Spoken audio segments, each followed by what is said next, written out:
তুমি এখানে এই অবস্থায়, তাও আবার তোমার পাশে এই ছেলেটাকে খালি নিয়ে আইছো তুমি এখানে? তুমি দেখছো না চারদিকে সব দামি দামি মানুষ দাঁড়িয়ে আছে?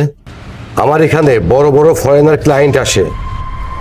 তোমার এই ময়লা কাপড় চোপড় দেখলে আমার এখানকার লোক আমারে কি ভাববে? বড় আব্বু, আপনি কি জানেন আপনার এখানে আসার জন্য আব্বু সেই চিন্তায় চিন্তায় কালকে থেকে কিছুই খায় না। শুধু বলছে বড় ভাই শহরে সেই একা একা থাকে, কি না কি বিপদে পড়ে, তাই আপনার জন্য নিজ খেতে চাল নিয়ে আসছে আর গুড় নিয়ে আসছে।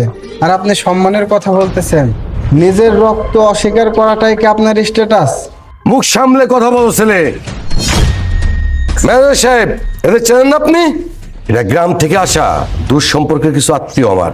এরা একটু নাম ডাক শুনলেই এরা ভাই ভাই করে টাকা আদায় করার জন্য গ্রাম থেকে উঠে আসে।